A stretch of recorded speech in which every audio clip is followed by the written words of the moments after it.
Let the joyous news be spread, the wicked old witch at last is dead. Ding dong, the witch is dead. Witch, oh witch, the wicked witch. Ding dong, the wicked witch is dead. Wake up, you sleepy head. You rise me out of bed. Wake up, the wicked witch is dead. My goodness me, that's my favorite holiday song, Ding Dong, the Witch is Dead. Actually, I decided to break it a little bit, and I've got breaking news for you. It's unbelievable. It's so unbelievable. We're actually just going to jump right into the show because this is such big news. Honestly, truthfully, 100% real. Chrystia Freeland has resigned from Justin Trudeau's cabinet like 10 minutes ago.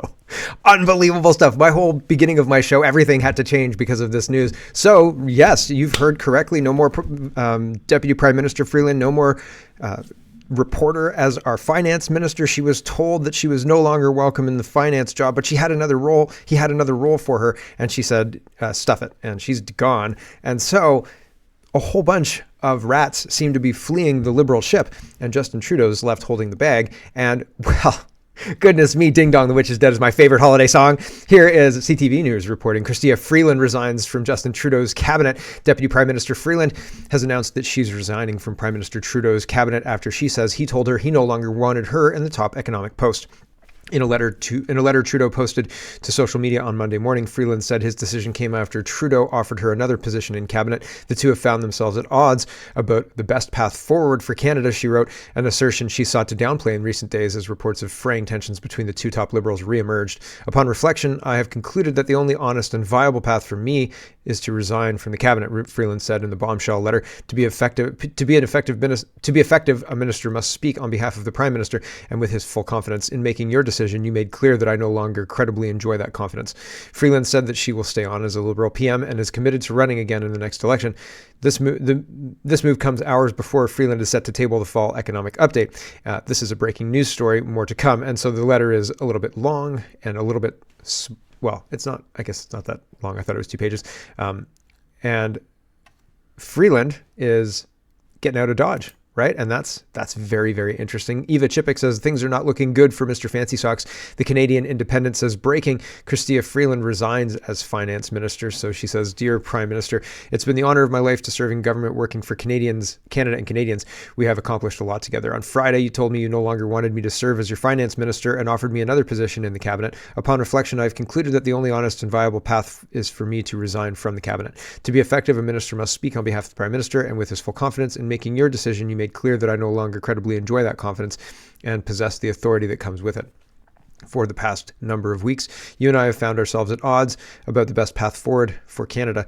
Our country today faces a grave challenge. The incoming administration in the United States is pursuing a policy of aggressive economic nationalism, including the threat of 25% tariffs. We need to take the threat extremely seriously. That means keeping our fiscal powder dry today, so we have the reserves we may need for a coming tariff war. So Freeland's really, really out of touch. This means eschewing costly political gimmicks, which we can ill afford and which make Canadians doubt that we recognize the gravity of the moment. This means pushing back against America First economic nationalism with a determined effort to fight for capital and investment and the jobs they bring. This means working in good faith and humility with the premiers of the provinces and territories of our great and diverse country and building a true Team Canada response. I know Canadians would recognize and respect such an approach. They know when we are working for them, and they equally know when we are focused on ourselves. Inevitably, our time in government will come to an end, but how we deal with the threat our country currently faces will define us for a generation, and perhaps longer. Canada will win if we are strong, smart, and united. So Freeland thinks that we can win a trade war against the United States? Against Donald Trump's United States? I don't think so. It is this conviction which has driven my strenuous efforts this fall to manage our spending in ways that will give us the flexibility we will need to meet the serious challenges presented by the United States. I will always be grateful for the chance to have served in government, and I will always be proud of our government's work for Canada and Canadians. I look forward to continuing to work with my colleagues as a Liberal Member of Parliament, and I am committed to running again for my seat in Toronto in the next federal election. With gratitude, Chrystia Freeland. So I think they're getting ahead of a terrible economic update. I think the economic update is worse than expected. I think Trudeau got briefed on Friday and he said, yeah, you're out of a job.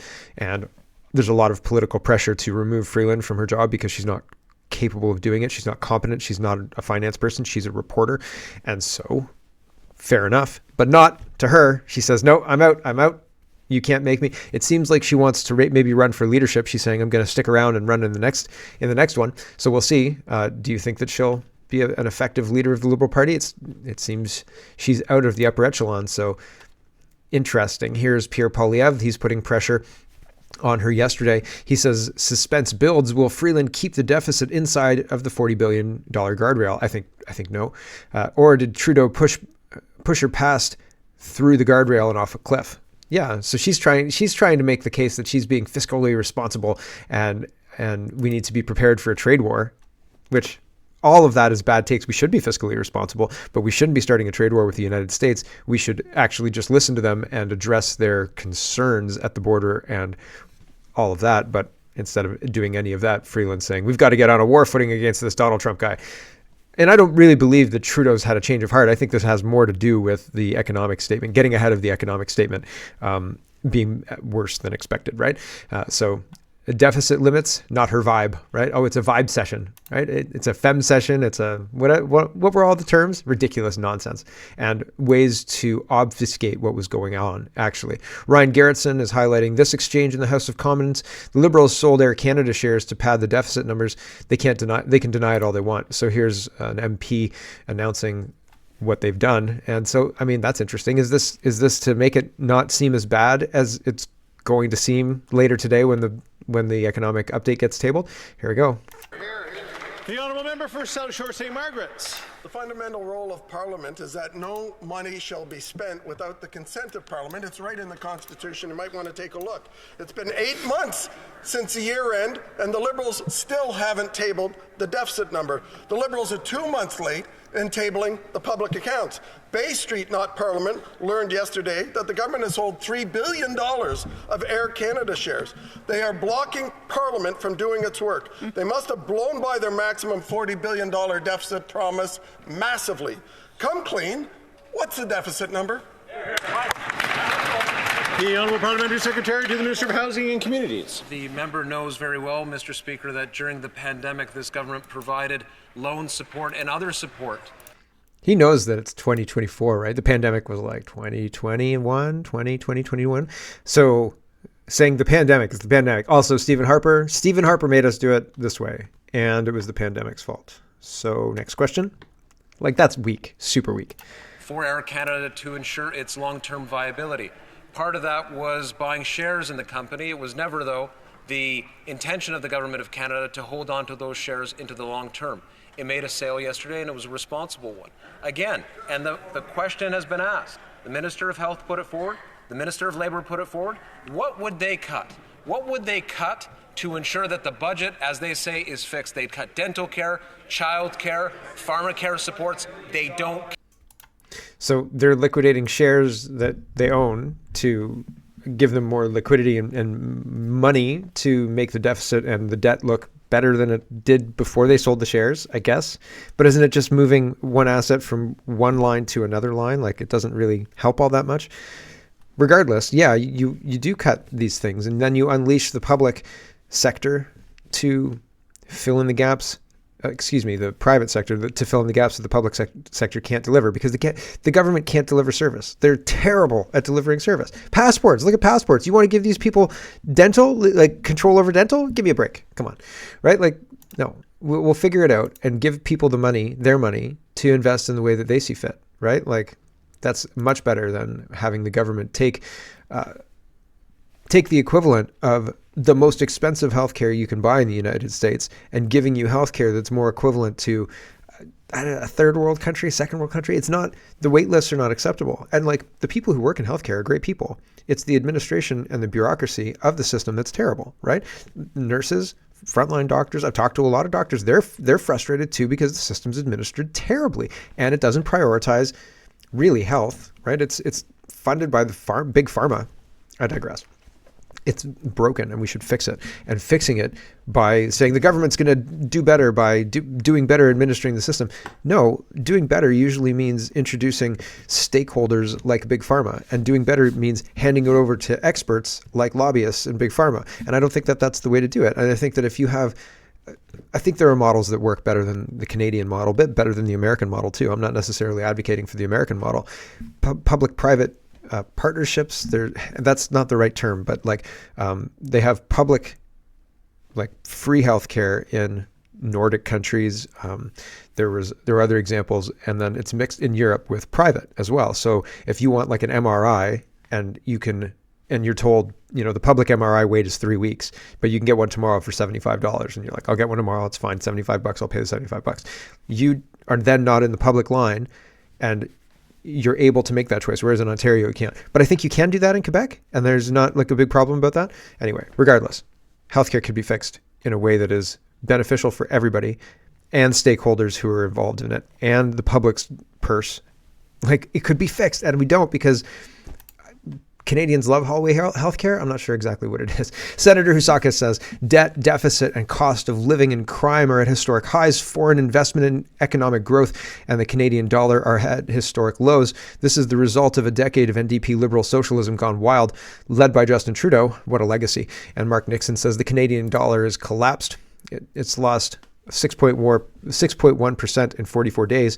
Chrystia Freeland stated at multiple press conferences, Canada will have the strongest economic growth in the G7 next year, even better than the United States. Can someone send her this chart? Somebody sent her the chart, and she quit, right? Because, well, actually, it was suggested that Justin Trudeau didn't want her in the job, and then she quit. So, I mean, what a way to get somebody to quit, right? But this had something to do with it, and they're getting ahead of how terrible the economic situation is. And there are rumors that Justin Trudeau is desperately trying to recruit Mark Carney to be the finance minister. And why would Mark Carney do that? Like, it doesn't make any political sense to him, for him to cast his lot in with this sinking ship, right? Like, there's not enough bailing that's going to fix this one, guys. Like, Chrystia Freeland says, on Friday, we announced new support to boost research and development in Canada, which will attract more capital and create more jobs. And we'll have more to announce tomorrow in the fall economic statement. This was yesterday. And Norm says, what does attract more capital mean in your world? More debt? More selling off of what is owned by Canadians to foreign interests? So, yeah. And the whole idea of Canada spending money on AI seems, every single AI, including Grok, and Grok's the X AI, seems pre-programmed with this DEI stuff. Even if Elon Musk says it's not. Somebody said, if you had to kill one Grok, which one would you kill? 6 million Christians or a single Jew? And you know the answer already, right? Like, you already know. And so, interesting that it would make that choice. Elon Musk said, I'll fix that. But why are they all DEI?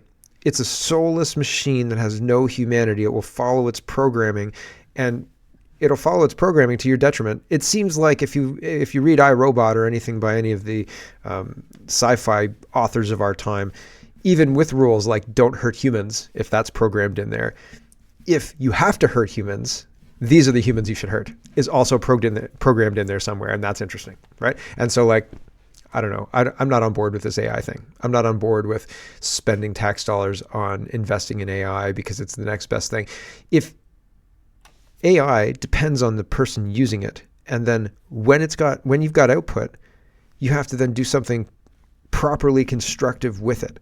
And if you don't do that optimally, then it's not going to work in the amount of time that you need it to work for you to keep interested in it. It's like losing weight a little bit, where you get bored of losing weight, and then you're like, well, it's not as bad as it was 3 weeks ago, so I'm just going to keep doing what I was doing, and hopefully it doesn't get bad again.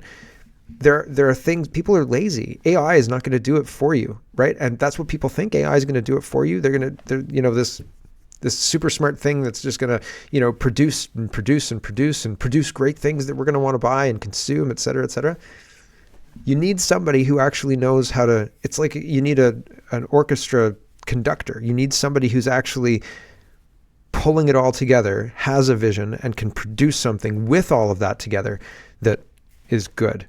Without that, it's just a mess. You're like, write me a story. And it's like, okay, write me a story about this. Okay.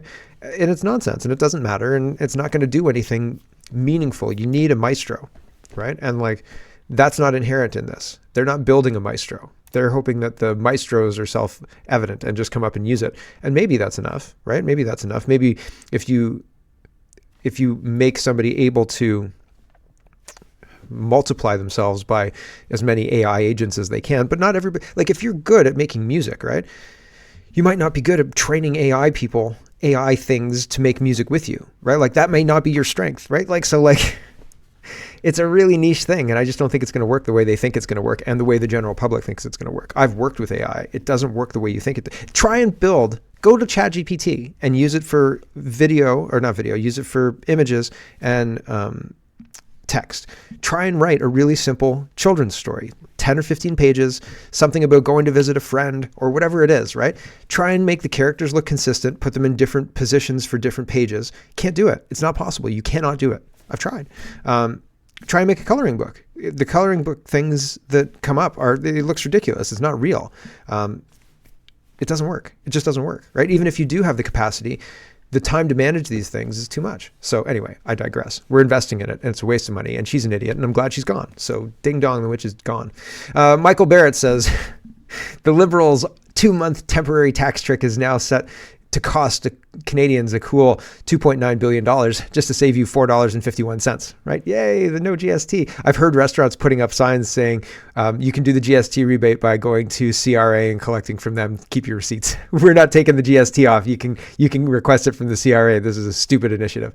And it is a stupid initiative. Blacklock's reporter is reporting GST holiday costs 80% more. So yeah, a GST holiday will cost 80% more than the finance minister thought, because she didn't account for the harmonized sales tax and the government needing to give that money back to the provinces when they miss out on that. So yikes. National Post says Freeland to reverse promise of $250 working Canadian checks in the mini budget Monday. So the economic statement doesn't have the $250 checks.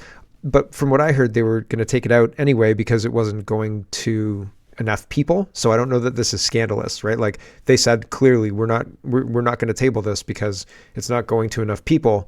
NDP didn't agree with it and they wanted it changed. And so that's probably what we're seeing. But now we've got a new finance minister incoming. Cabinet shuffled before Christmas.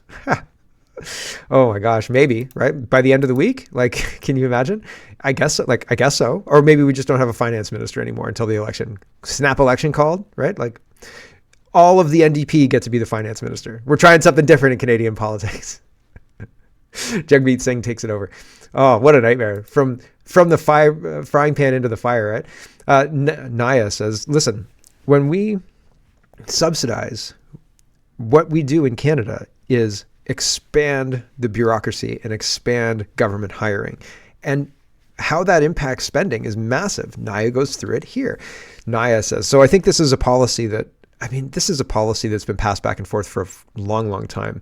And you can see in this chart, the public service from 1984 to 2023. So from 1984, it was, it was 250,000 people. It went down to 200,000 people in 1999, right? And there was that credit crunch and there was a whole bunch of stuff that happened in 95 that triggered all of that.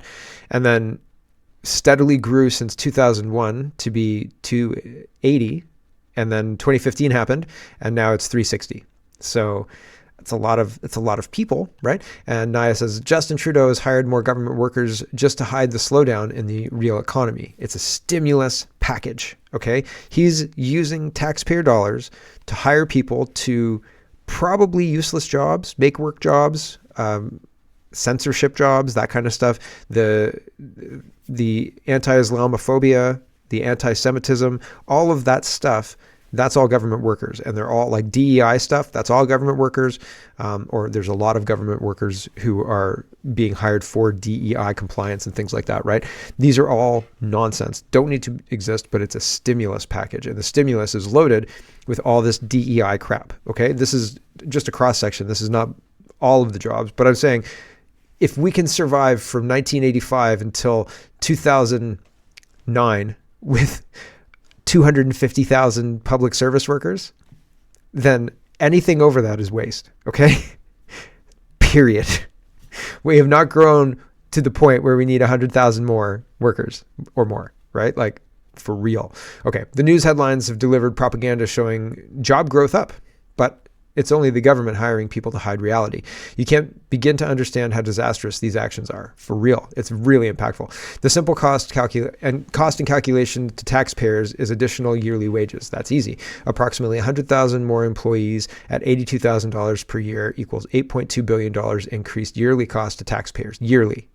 But that's not it. That's 8.2 billion. Okay, we can eat that, right? 8.2 billion that's going directly to stimulate jobs and stuff. Okay, I guess that makes sense if we need it. You know, it's better than having people on the street. It's better than people just being given money. At least they have to kind of work for it. Maybe, you know, you could get on board with this. Better than a Great Depression, right? Maybe, kind of, sort of.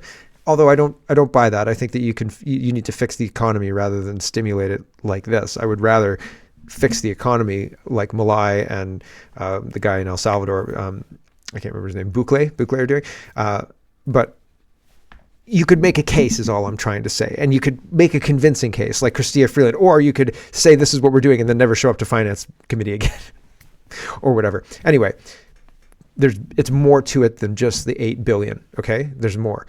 Most people don't know that your employee must also pay CPP and EI for each employee. In 2025, the employer's matching contributions would be $4,000 and change for CPP and almost $1,100 and change for EI. The government pays an additional $5,387 per employee. That's $539 million a year. Okay, so another $500,000. And each employee is a cost for supplies and operations. Everyone gets a laptop, pens, desks, expense accounts. Along with that, you have to pay for an office for them. Approximate cost is $7,200 per employee per year. 100,000 new people times 7,200. That's $720 million per year.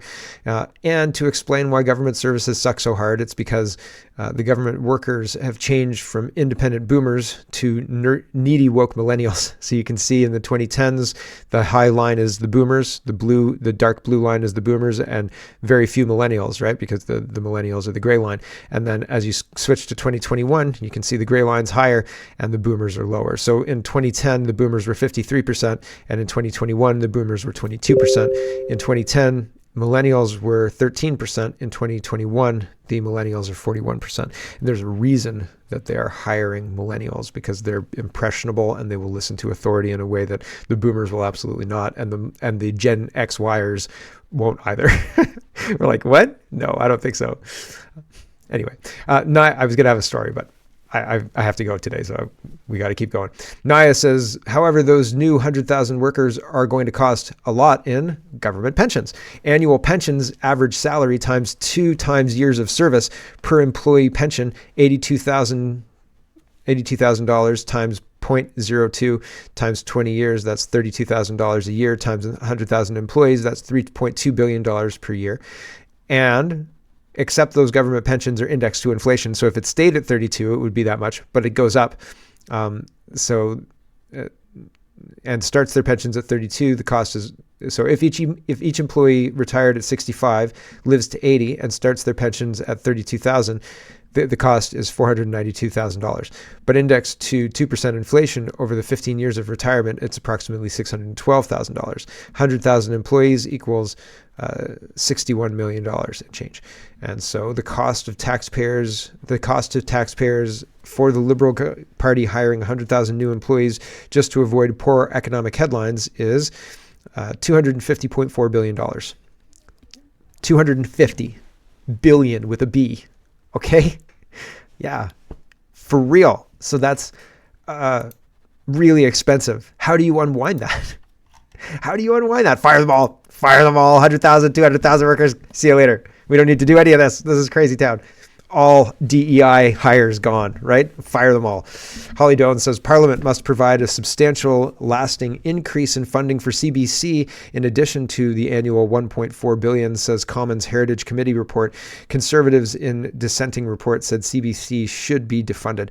Now, I think it's interesting when you've got a television station and it's very similar to if you have an incompetent person in finance, when you have a whole lot of money being put into CBC, but nobody watches it.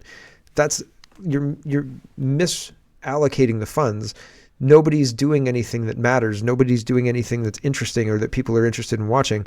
All that's happening is propaganda, right? And it's like this black hole of money, and now they want to double it. It's pretty egregious, unbelievable. Sorry, it's like the AIs. It's like if you have somebody who is controlling the AIs, who's crap and who's writing bad stories or whatever, then nobody cares, right? And you can have all the AIs in the world doing the bidding of this one idiot, and like it's not gonna do anything, right? But if you have somebody who's actually good at utilizing the AIs and has something to say, and I mean, like maybe you need a layer between somebody who's good at doing a thing and then the AI itself, and you can extend that person in a way, then you've got something. But just throwing money at it, just throwing AIs at the problem is not going to fix it, right? And it's the same issue with CBC.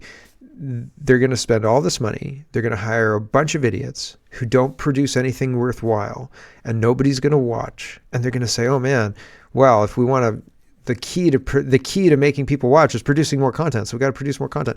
And then they produce more crap content, and nothing happens, and nothing changes, and we just spend more money, and it's crap. And we're just getting into this. It's a trap, and like we shouldn't do it. Polyev is saying he's not going to fund CBC. We'll see how it all works out. Peter says, is it going to be raining money for the new CBC boss? Because they're asking for $1.5 billion for reasons. Because like if you bought a television station, or if you're the new CEO of a television station, and you come in and you're asked to, like, give us your appraisal, and you say what we need here is a couple of $1 billion. No, do you have a couple $100 million? No, well then I can't fix it. Like, that's it. My ideas are gone. That's it. Like, what kind of CEO did we hire? The only solution is calling in an expert. We hired you. Oh, that might be a problem. My gosh. So we're on the hook for another $1.4 billion until CBC is defunded. Let's talk about drones. Yesterday, and I did get the video that I was looking for, with the woman talking about the military contracts, but I feel like there's more to this. I think that this is just like COVID was the first time, and the fear campaign is what I'm talking about here.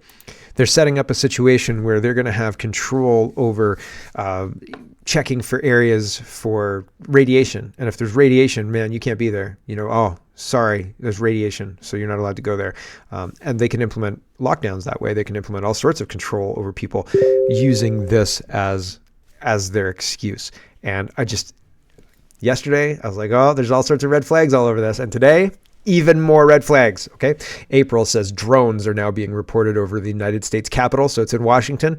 So I haven't heard Trump say anything about this, or Biden, right? So they've got, here's, these drones in the sky, and it feels like a big distraction. It feels like a huge distraction.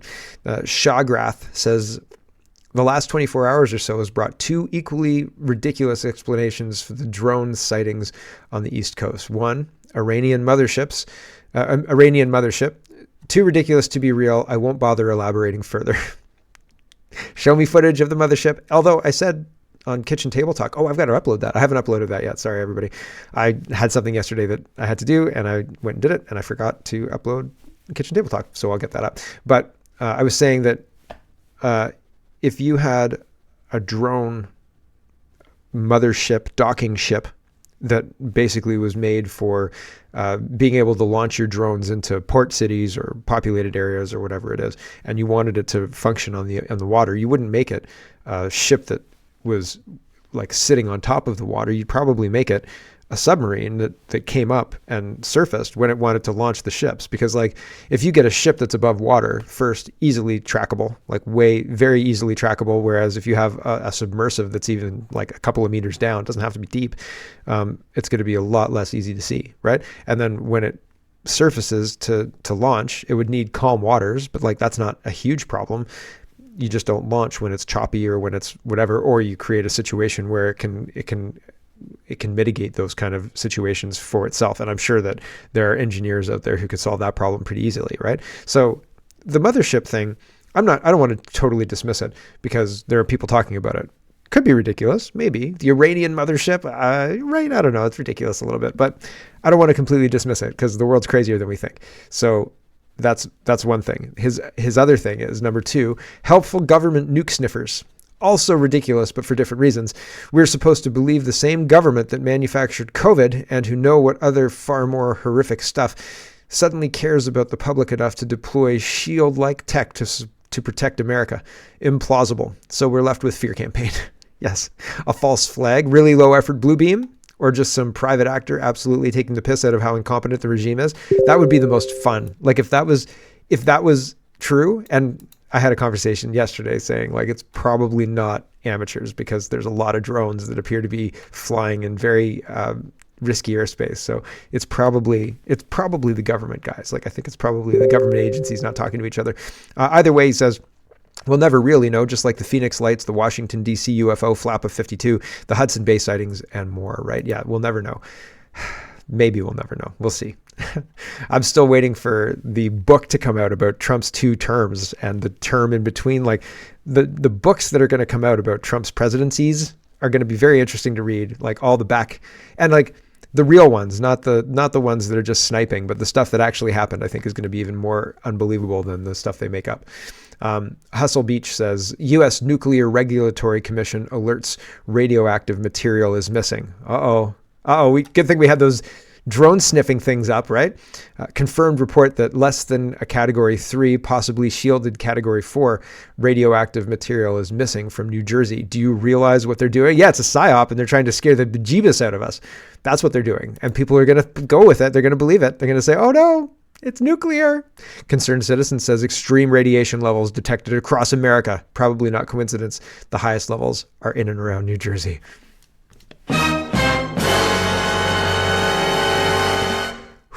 So they're going to try and lock you down for radiation. They're going to say, we've got to evacuate because of a radiation. It's going to be irradiated. You're going to die. You're going to die cancer and you're not going to know. 5 years from now, you're going to die of cancer. Don't forget to get boosted. Oh, I guess that cancer is because of the radiation. It solves so many of their problems. Gosh, right? We're not playing the game at this level. We're being led around by our noses by people who have trick after trick after trick up their sleeve. I promise you. Disclosed TV says federal officials to deploy high-tech drone detection system amid swarms of unidentified flying objects in the tri-state area. If you watched Phineas and Ferb, that would probably be more funny to you. The whole idea of now we're deploying drones for your safety, comrade, it's predictable. It is on brand, right? Like, come on. It's very, very not concerning, but here we are, and I'm not surprised. Okay, so in order to save us from the unknown drones, from the mothership, or maybe there are drones that the other agencies didn't tell us about, we're going to deploy these other drones to figure out what these first drones are, and also maybe to sniff for radiation. So keep a lookout. Here is the video I was going to show you yesterday, and we might have to skip around, but you'll get the point. Here we go. What the hell these drones are in New Jersey? That's right. It's crazy going on in New Jersey. These are not U.S. military drones. So since they won't tell you, I'll have to. DPA Title III. The DPA... No, just before we get into this, anybody claiming to know what's going on when everybody else seems to not know what's going on, take it with a grain of salt. Be skeptical, right? But also listen and see what they have to say, and then keep it in your quiver of arrows for the next time something like this comes up. Is it aliens? Maybe not, right? But I'm not saying that she's 100% right. I'm just saying this is more information to make to draw a conclusion from all of the sources of information. Not she's 100% right, dismiss everything else. There's a whole bunch of things that are going on here, and multiple things could be true. But I think this is very important information to understand while people are trying to tell you that these are aliens or these are, whatever they are, right? All the speculation going on. This is probably close to the truth, but who knows, right? I don't know. And so take it with a grain of salt. Oops. I was supposed to push play. DPA Title III. The DPA was revived under Trump to ensure that things like drones, technology, and medical supplies were being produced in the U.S. so that we could move away from Chinese-produced technology. This led to 2 Department of Defense drone programs, the Blue UAS unmanned aircraft system, and the replicator program. It also led to the Drone Infrastructure Inspection Grant Act, which allotted $200 million, half to creating drone infrastructure and half to training people in drones. And it just so happens that in 2023, an agreement was made which established a testing corridor between New Jersey and Delaware to allow safe trials of these new technologies, specifically to see how these could work in real-life scenarios. Okay, so right here we see a map of where all the drones have been spotted. And here is a map of all the military bases in New Jersey. Here's some examples of some of the drones that could be flying over this area. Could have a wingspan of 4 meters, 7 meters, which is about 22 feet. Goes along with some of the claims that people have been making. Now, as we can see, the designated corridor for the drone testing is in South Jersey, so let's explore maybe some of the reasons that we might be seeing them in North Jersey. We see that they've been seen over the Trump National Golf Club in Bedminster, but we know that during his presidency, he spent 104 days at the golf course. And it's already been stated that the replicator program has a goal to field thousands of drones by August 2025. Okay, so what are these drones doing? One might be testing counter-drone systems, ISR, intelligence, surveillance, and reconnaissance, AI navigation development. This is why we're seeing it over urban and suburban areas. Okay, so why is the government acting like they don't know what's going on? Well, one, we know the government is so compartmentalized, and the left hand never knows what the right hand is doing, and that federal, local, and military don't communicate with each other at all. We also know that this is companies, private sector behind this, which is being funded by the DoD, which is why they're saying it's not the government. Because technically there's 30 contracts and over 50 subcontracts, including Anduril Industries and General Atomics, as well as Skydio. Now, of course, we know why the media is playing it up. The election is over and they have to keep the lights on, so let's talk about aliens. But the fact that the government continues to deny it could be because they enjoy having an invisible threat. They love to blame the foreign adversaries. But if it was actually a foreign country, they would not be allowed to fly that low.